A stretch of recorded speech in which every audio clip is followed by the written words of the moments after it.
A simple question on a very loaded topic. The science on ethanol, and whether it's good for us or not, is rooted in a couple of things. And for politics of it, we hear the phrase constantly, oh, we're all about energy independence, where we're talking about homegrown energy or things like that. Well, folks, they're different perspectives. We will never be energy independent. That's a fantastic idea that will never come. It's fantasy.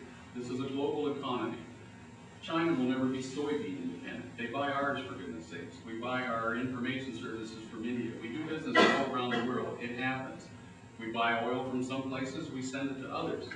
You know, Minnesota is entirely dependent on a foreign source for all of our oil. It comes from Canada. Somewhere north of 99% of the crude that's refined in this state and sold in this state comes from the tar sands in Canada. Is that a bad thing? No. Is it a secure thing? Sure, it's Canada. We're happy to buy stuff from them. What about ethanol? Energy security? Hardly. If it's sold as a rural economic development project, well, now that's another discussion. There is no question that small towns that have ethanol plants are doing very well. They appreciate the wealth that's built into their tax base. They appreciate the jobs that are at the ethanol plants. Most of all, the farmers appreciate $5 bushel corn and up. Somehow I think, though, when we're down the road another 15 years, we're going to look back on this season and think, why did we do this?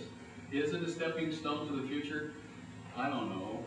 It could be. I'm willing to be proven wrong on this. Subsidizing it to get there, though, I think there's a better use of our money. Back to the original question about the constitutional amendment, we could have amended the Constitution to make ethanol the state product, I suppose. Then where would we be? But we're elected to ascertain these things, to research it, and try to make the best choice. No, I'm not a fan of ethanol subsidies. Should we have ethanol mandates? Well, perhaps that's the next question. Thank you, Mike. Sue, ethanol subsidies. You know, it has brought a lot of questions to mind when you're using a food source for an energy. You know, I think that the bottom line is the idea isn't a global market and oil as it is to have an alternative to oil. Something else. Because oil isn't forever, and oil is filthy, and we need things that will leave our earth clean for our kids. And you know, I have to say that ethanol may not be the perfect answer, but you know what? It certainly started the conversation. Were we having the conversation about alternative fuels before ethanol? I don't think so. We're having a conversation now. Maybe that switchgrass and perennial grasses might be a better idea. Biomass, seaweed might be a better idea. But the reason we're having these discussions is because ethanol paved the way. Now, we can continue to have the discussion, debate, whether using corn, a food source, has implications that we weren't expecting. We could be right. This could be having a global effect on starvation. And boy, I sure don't want to be responsible for that either.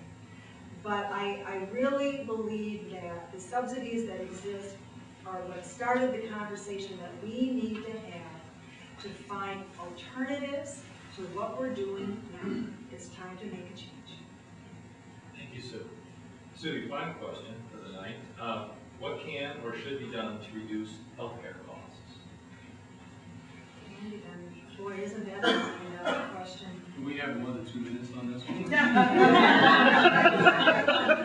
I'm sorry. No, that's all right. I'm good with that because it is something I've been spending a lot of time with. You know, I've mentioned we're small business owners, and I have to tell you, healthcare is killing us.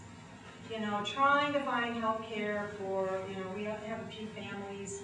I mean, their families are my families, and you know, we just changed again. I must have filled out 58 pages for the privilege of a 5-digit premium and a big deductible, and just when I thought I was living large because I picked up a prescription that was only $7 instead of $70, I found out that my kid's eye appointment is no longer considered covered. You know, I'll tell you, you do teacher contract negotiations, you can only spend $1 once. You know, every time we're discussing, does the dollar go to your salary or does the dollar go to health care? People don't have real spending power because of health care.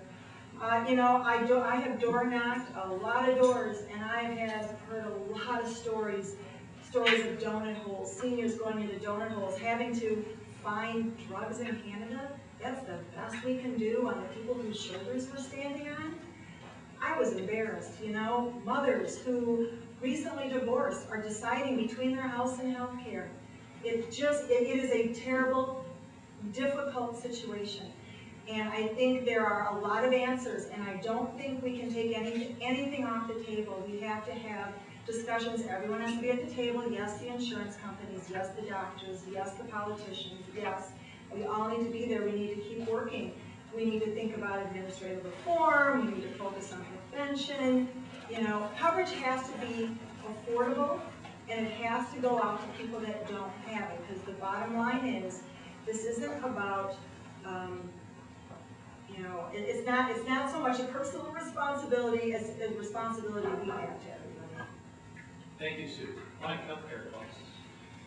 This is about 20% of the state budget. The state of Minnesota buys more than half of all the health club dollars in this state.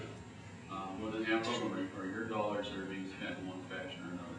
I would submit to you, just as a starting point, that the cost and complexity of healthcare is in direct proportion to the amount of government intervention into the system. The amount of cost is in direct proportion to the amount of government intervention into the system.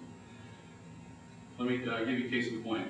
A largely unregulated area of healthcare is LASIK surgery. I don't know of a single healthcare program or government program that covers LASIK surgery. But what has happened since LASIK surgery has come on the scene? Quality has gone up, price has gone down. In Mexico, not exactly a model country we want to pattern our economy after, however, Mexico, anyone can walk into a doctor's office anywhere and order an MRI or an X-ray for less than $40, cash out of pocket. I just had a CAT scan done at St. Francis. I can hardly wait to get the bill, but I can tell you there's going to be a comma in it. And there's a lot to do with how much government regulation and manipulation of the marketplace is there. In this state, for instance, you cannot put in a hospital bed, a nursing home bed, or open a cancer center in this state without legislative approval.